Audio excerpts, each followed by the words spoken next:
Hallelujah indeed. Our opening words this morning are by Hannah Roberts Villeneuve in honor of the Pride celebration later today on the Common. People sometimes ask, is Pride a protest or a party? And the answer is, of course, yes. And why not? Why not rejoice as we resist? Dance as we demand change. Celebrate as we create community that delights in all of who we are.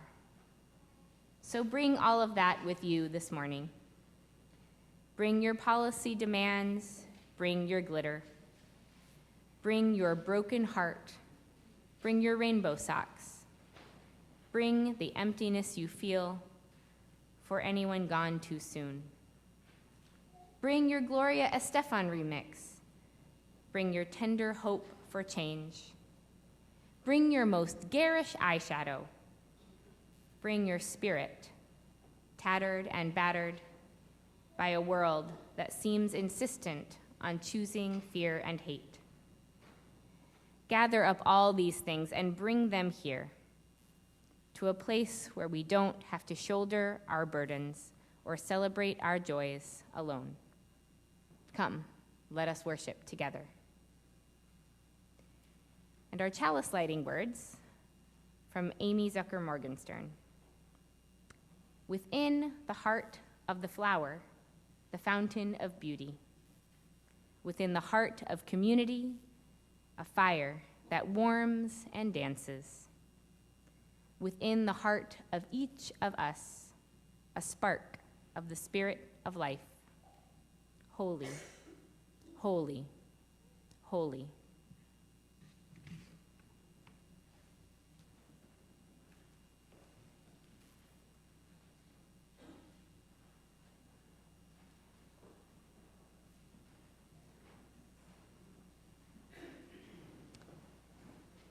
For our opening hymn this morning, it's a tradition that we sing number 65, The Sweet June Days. I think it's obvious why it's a tradition.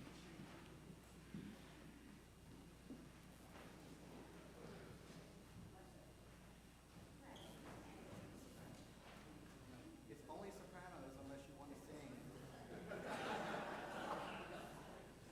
Please stand, rise in body or spirit. We only do it once a year.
Welcome to First Parish in Bedford, a Unitarian Universalist congregation where we come together every week as a people with diverse beliefs and a shared commitment to bring more peace, more love, more justice, and more joy into this world. Whoever you are, whomever you love, whether you worship one God, many gods, or no God, you are welcome here. I want to say a special welcome to all of our visitors this morning, here in person and on Zoom. Here in the sanctuary, you are invited to fill out a blue connection card, which you will find in the back of the pews. You can give it to one of the ushers when we collect the offering, and we will add you to our mailing list. You are kept apprised of all the things. In Zoom, we'll put a link in the chat. You can fill that out as your virtual connection card. Parents and caregivers of little ones, there is a nursery available downstairs for your convenience, but we are always super happy to have little ones here in the sanctuary as well. After the service, everyone is welcome to join us for coffee, tea, and fellowship in the common room. There is cake. Today is our flower celebration service, about which we will share more later. If you brought flowers to share, you can place them in one of the vases in the windows. Today is also the last service of our regular church year before we downshift a little bit into summer mode and make some space for rest and recharging. So the next church year officially will resume the Sunday after Labor Day, September 7th, with our in-gathering service.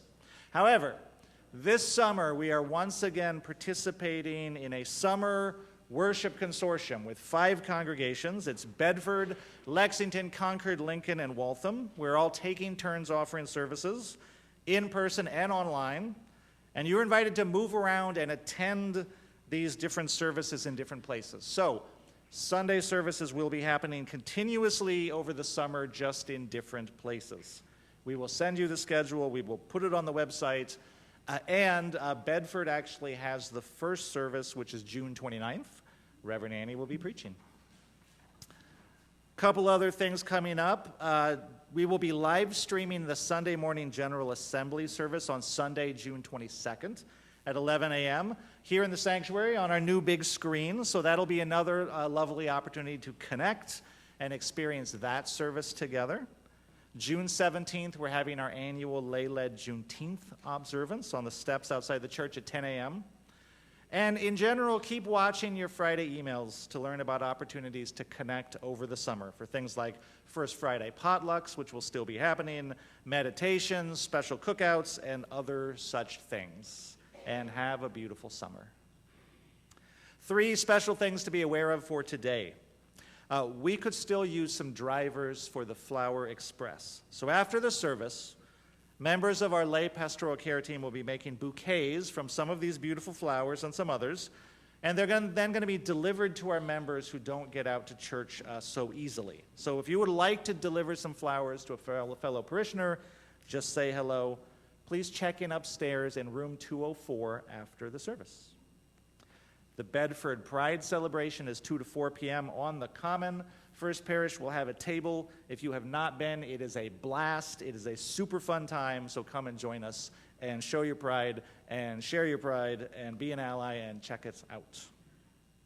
And then at 4 p.m., we will have our annual meeting where we hear reports and answer questions and vote on officers and the budget here in the sanctuary and on Zoom.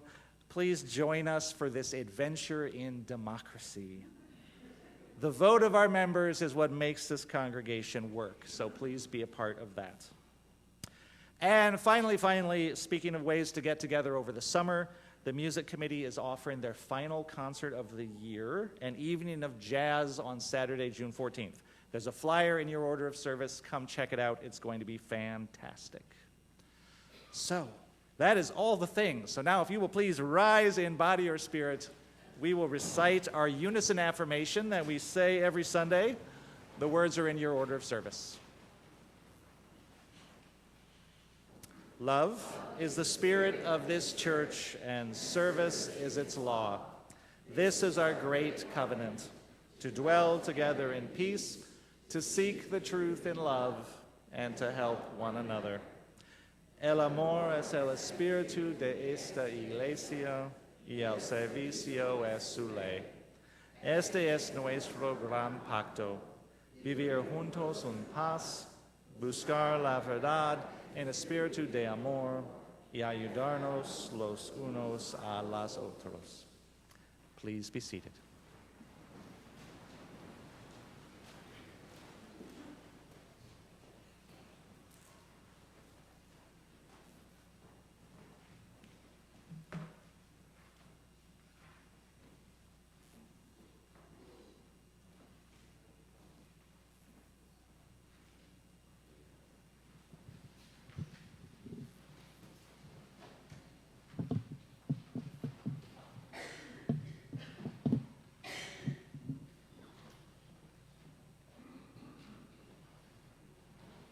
So this service is full of traditions.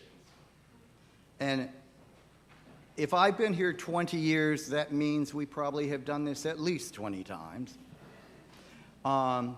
In that before 20 years ago, Dean had written a song as a wedding gift for a couple of friends, right, Dean? It was a toast for a birthday celebration. Every year.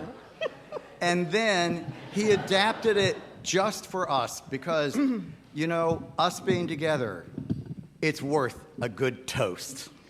The words are in your bulletin. If you have the bulletin here, it's over in the top. It's another year. You can sing along. The members of the choir are interspersed among you, so they can help keep you in check. All right, so this is the last service of this year, and in honor of this particular year, I want to quote an old TV show from, I think it was from England back in the day, called That Was the Week That Was. Do you remember that? So I'm going to paraphrase that by saying, oh, what a year that was. It's over, let it go. Oh, what a year that was. That was the year that was. It was. And so with the end of the regular services, now you have the permission to be irregular until September, okay? Let's get on with it. 1, 2, 3, 4.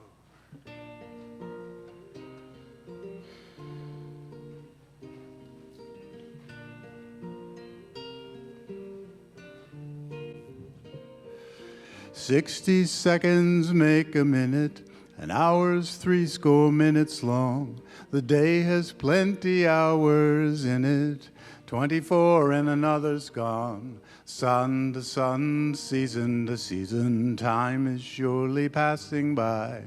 We're still here, and that's the reason that we raise our glasses high. Here's to another year. One more time around the circle, think of all the things we've done. A little rhyme to pass the time. Here's to the journey always ended and never yet begun.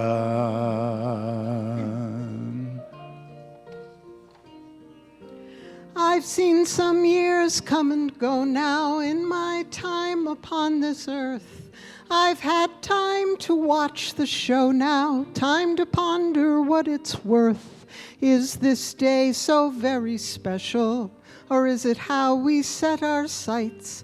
May all your days and years to come be just like this one, warm and bright. Here's to another year. One more time around the circle, think of all the things we've done. A little rhyme to pass the time. Here's to the journey always ended and never yet begun. Here's to another year. One more time around the circle, think of all the things we've done. A little rhyme just to pass the time. Here's to the journey always ended and never yet begun.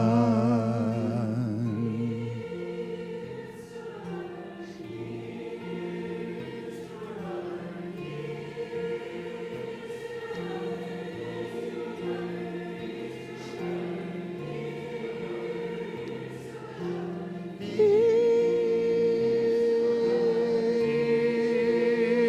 to another year. Here's to another year. Here's to another year. Here's to another year.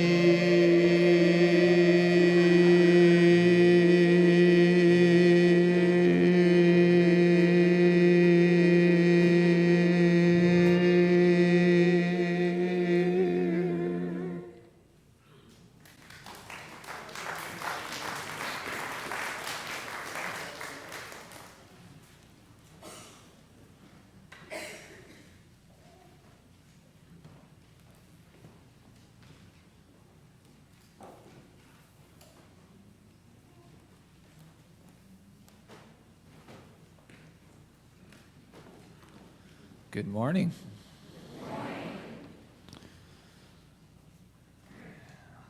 This was my oldest kid's favorite story every June until maybe 2017 when they told me to be quiet. They said, stop telling the story. They're like, I'm 7, stop it. But anyways, I like to still tell it every June. In a patch of earth where flowers grew free, sprouted a seed named June, who wanted to be a full-bloom blossom, admired for miles with petals so bold with radiant styles. June dreamed of the sun and the bees in a line of butterflies clapping, "Oh, June, you're divine." But dreams meet dirt and flowers find out the road to a full bloom is often a roundabout. June leaned left the moment she sprouted, wobbly and crooked, but she never really doubted until the wind blew her this way, then that. The sun played peekaboo, and then there was the neighborhood cat. And rain soaked her roots, then the sun baked her dry. A squirrel gave her a nibble, then passed her on by. June sighed deeply, her stem in a twist. Is blossoming real, or did I get missed? She drooped. I'm a fraud.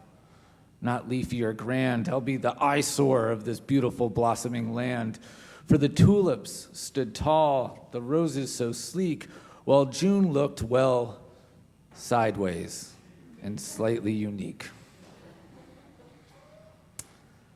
But a bee buzzed near and gave her a nudge. You're weird, but sweet, and you smell like fudge. That was Auden's favorite line when they were 5. A daisy leaned over and said with pride, but you know what? We think you're special. There's nothing to hide. So June stood a bit taller, still leaning left, shook off some dirt and summoned her heft. With her petals peeked out, then came a few more. She then began counting aloud, 1, 2, 3, 4. And the bees came back and said, oh, hey, you've come quite far since that wobbly day. She blushed so red, her petals turned pink, which caused a sunflower nearby to wink. Her colors weren't perfect, her leaves a bit torn, but her hope and her confidence were quietly born. And the garden began a rustling cheer. She bloomed her way, and we're glad that she's here. So when you pick flowers or gather in pews, remember, we bloom in all sorts of shapes and colors and hues, some tall, some twisty, some late to the show, but all of us grow the best way we know.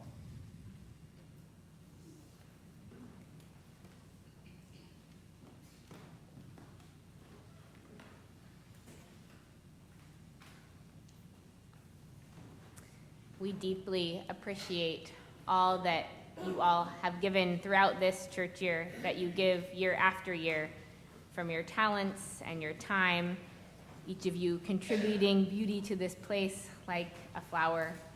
And we also, of course, appreciate the giving of money that sustains this community, where we try to make a fertile ground for all to grow.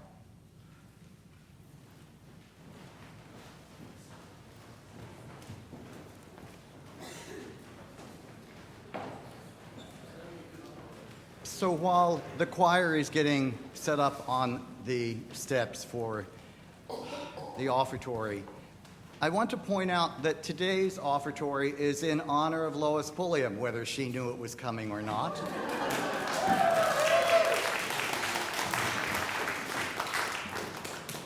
And why?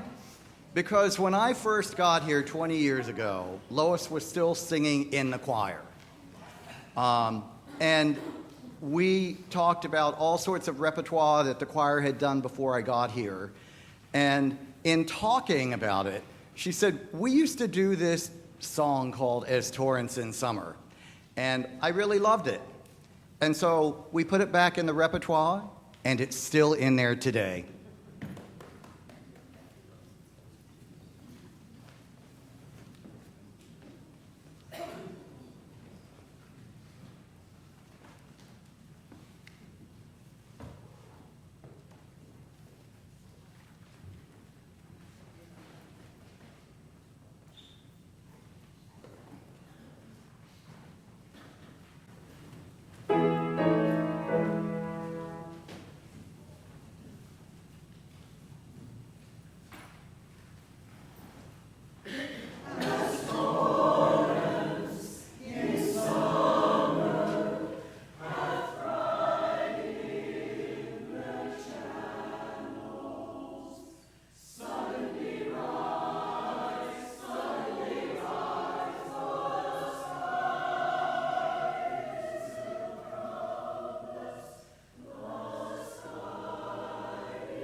This is a moment that we always have in this last service of the year, where we acknowledge some of the milestone moments of the church year, and in particular, in which we remember the people who are no longer with us. And I want to begin first actually by sharing a concern. We have joys and sorrows, joys and concerns slips that you can fill out if you want one acknowledged. We're not doing our joys and concerns candle stand today, but a member who did not name themselves says, a dearest friend, longtime First Parish parishioner, continues their most valiant struggle for life. Please keep them in your hearts. So please hold in your hearts this beloved member of our community. This year, with great joy, we celebrated the wedding of Milo Esting and Angie Rivera right here in our sanctuary. And we celebrated the birth of baby Diana, who is here with us today with her mother, Esther Landa.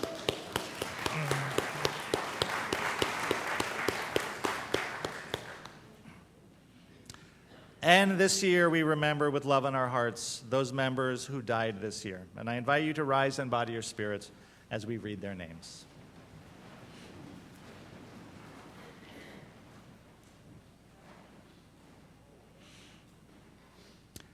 Deb Boudreau, Martha Grusin, Yoma Ingram, David Lance, and Brown Pulliam. We honor them and keep them alive in our hearts and our memories and in the spirit of this community. And we send love and compassion to all who are grieving, to anyone who is feeling the absence of their loved ones this morning. May you know peace.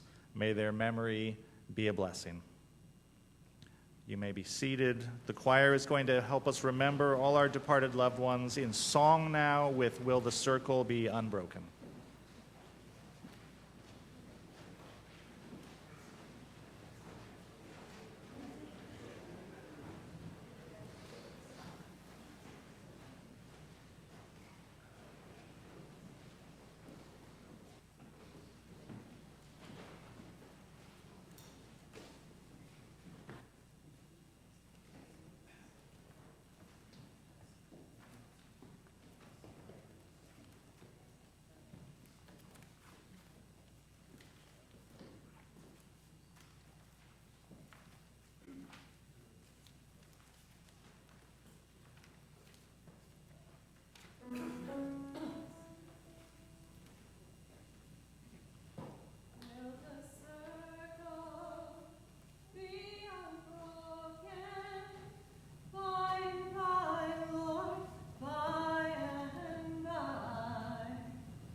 Can we get one more round of appreciation for all the musicians who have made this such a joyous year?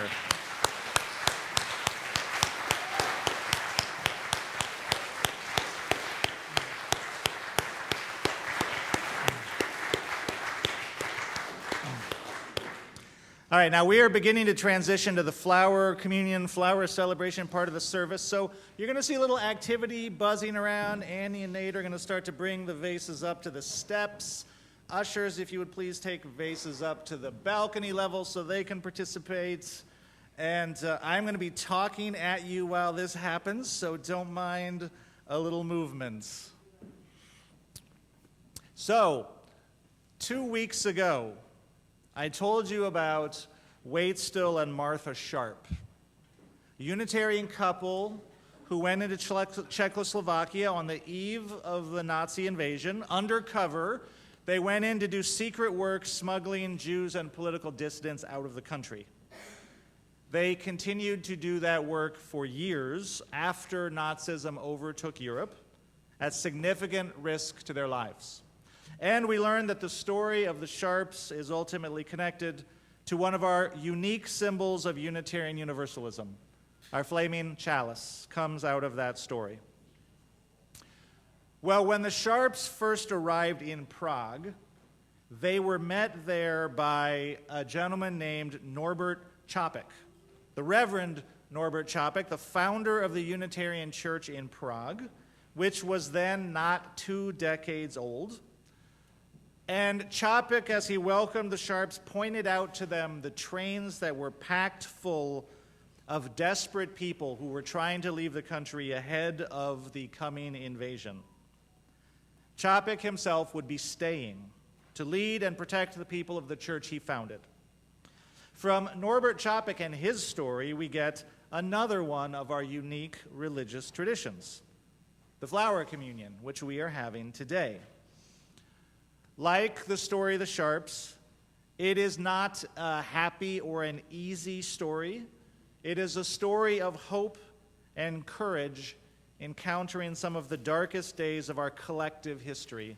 But it is also a reminder of the way that the beauty that we find in the world and the beauty we celebrate in one another gives us that hope and courage to be a force for good, even in hard times.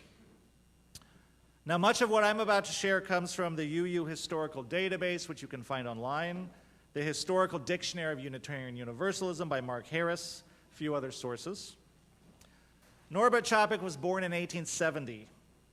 He was Catholic, but not for very long, and then as a young man, he lived and traveled throughout Eastern Europe as a Baptist preacher, but there are a lot of strains of liberal religion planted throughout Eastern Europe by Unitarians and others.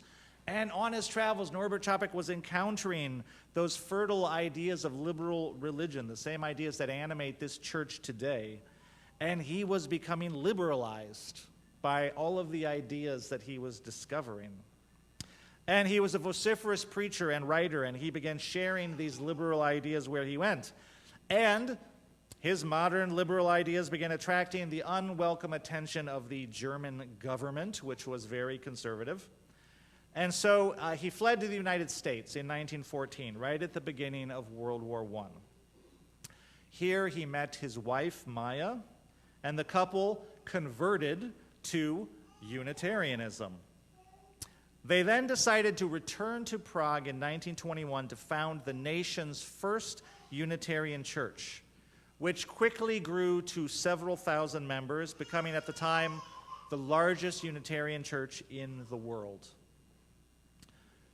The Unitarian Church in Prague, as led by Čapek, and a little bit the style of the day, was a little light on symbolism, it was a little light on poetry and ritual, and it was pretty heavy on intellectualism and discussion.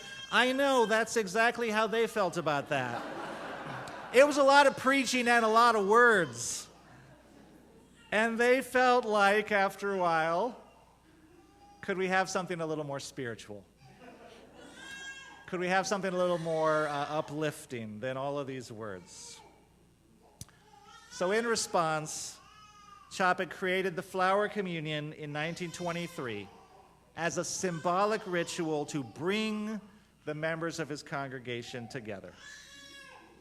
He wanted a ritual that would draw on the beauty of the native countryside and be grounded in shared human experience and the natural pleasures of everyday life. What is more simple, what is more human, he thought, than stopping to share the flowers? And he wanted his congregants to come to view one another as gifts, to be cherished in the same way that a flower is a gift. And so in the flower celebration, Reverend Chapek asked each congregant to bring a flower with them to church, either from their own garden or picked wild. The flowers were gathered up together, representing the richness of the gathered community. And then at the end of the service, each congregant would take home a different flower than the one they arrived with, reminding them how we benefit from the gifts of one another, just as you have done today. And the flower celebration became a beloved tradition in Chapek's church. It was brought to the United States in 1939 when Dr. Chapek's wife, Maya, came to America to fundraise for the Czechoslovakians. She became a leader at a UU church in Cambridge, and she introduced them to the flower communion. And from there, it spread throughout the denomination, as our ideas tend to organically spread in our tradition. And today, the flower communion is celebrated in the spring in UU congregations all over America. Norbert Chapek was invited to join his wife in America in 1940, but he stayed behind to do what he could, to protect his fellow countrymen, to get threatened people out, and to resist Nazism wherever he could. Martha and Wade Still Sharp went into the lion's den, and they made it out alive. Norbert Chapek stayed in the lion's den, and he did not. From the historical archives, we have an article from 1942 published in a magazine called The Christian Register, which at that time was the leading magazine of Unitarianism. And it talks about the origin of this new ritual that was becoming really popular in Unitarian churches. And after describing the flower communion and explaining its meaning, the article from 1942 says, "Some bring flowers in the memory of their beloved dead or of experiences cherished as the most sacred of their lives. This year, 1942, some brought flowers for men now far away in the armed services."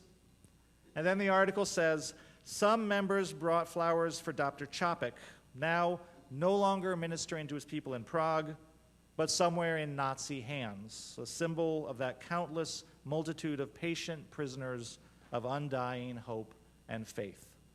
End quote. In 1941, Reverend Chapek and his daughter were arrested by the Gestapo. They fell into Nazi hands. The official charge was listening to foreign radio broadcasts. His actual crime was preaching the inherent worth and dignity of every person, the right to liberty and resistance to tyranny. He was sent to a concentration camp where he was killed with many others.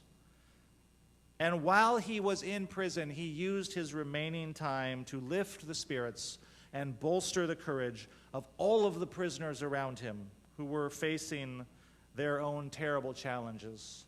He faced his death, everyone said, with equanimity. Many prisoners would later pay tribute to his heroism and his courage in that terrible environment and the way that he gave them the hope that they needed to survive. His chief biographer wrote of him that his was a sun-drenched faith. His was a sun-drenched faith. His optimism was founded on the belief, in his own words, that every person is an embodiment of God, and in every one of us, God is struggling for higher expression. So in the sharing of flowers that we are about to partake in, the flower communion is a reminder of the beauty and uniqueness in each of us, the embodiment of God, in Chapek's words, in every one of us, that spark of something sacred. I think it is especially poignant to hear that message today during Pride Month, with Bedford Pride being celebrated in just a few hours, that there is something unique and beautiful and irreplaceable in each of us, in all of us. And we are gifts to one another, and we are all needed to make up this beautiful bouquet. And so today we invited you all to bring flowers to church. And as you entered the sanctuary, we commingled our individual flowers throughout this shared space, symbolizing how we together form this precious community of First Parish. Our common bouquet would not be the same without the unique addition of each and every one of you. Thank you for your gifts. Thank you for your presence and your spirit and the beauty that is you. And now we're going to celebrate that collective beauty. So in a minute, our musicians are going to come up and play a song. I invite you to come up and pick a flower just for you, a flower that speaks to you, and bring it back to your seat. I am going to suggest that we come up from the back first and then move around so that there's kind of a nice flow of traffic. I'm going to move some tissues over here as well, because in case the flowers are wet, you can kind of dry them off. So when the music starts, begin to come up, grab a flower, come back to your seat. May each of us now receive a little beauty.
Love makes the world go round. Love makes the world go round. Somebody soon will love you if no one loves you now. High in some silent sky, love sings a silver song, making the earth whirl softly. Love makes the world go round.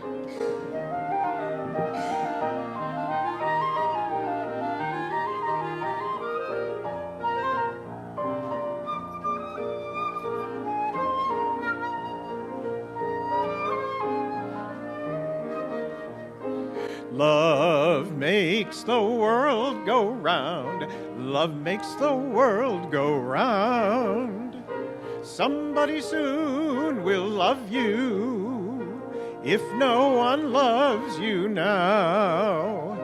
High in some silent sky, love sings a silver song, making the earth whirl softly. Love makes the world go round.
Love makes the world go round. Love makes the world go round.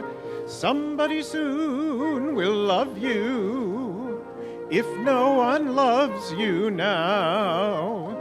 High in some silent sky, love sings a silver song, making the earth whirl softly. Love makes the world go round.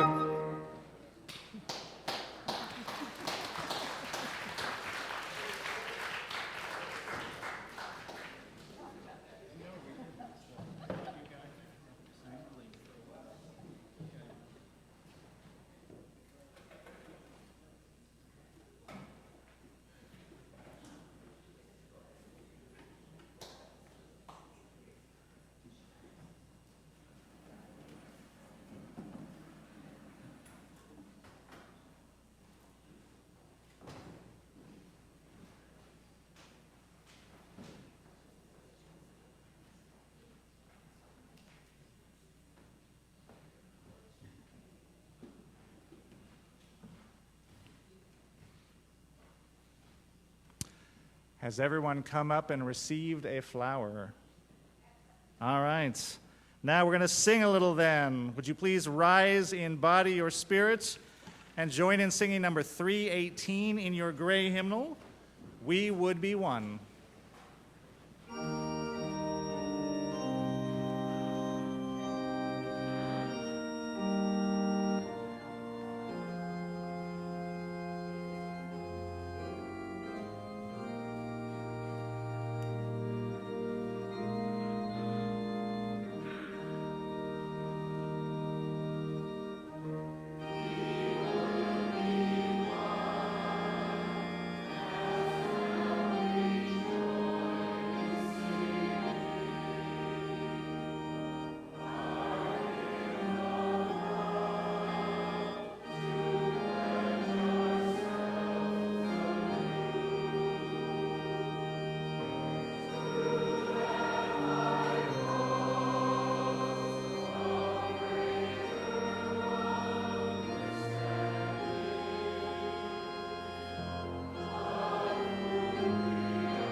We close our flower communion with Norbert Chopik's original consecration of the flowers. These are his words.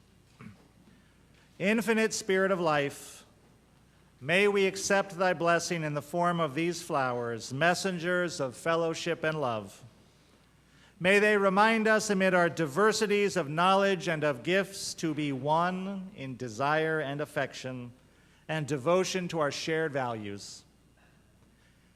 May they also remind us of the value of comradeship, of doing and sharing alike. May we cherish friendship as one of our most precious gifts.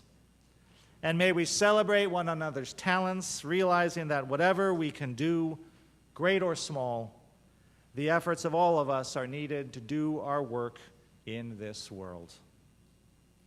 Amen. Now, our closing hymn is Life Calls Us On. The words are in your order of service. Do we need to clear? Is the choir? Okay. So we need to do a little quick clearing so that the choir can come up. And then Brad will give you the signal, and we will sing Life Calls Us On.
And now we extinguish the flame of our chalice, but not the light of understanding, the warmth of compassion, or the fire of commitment.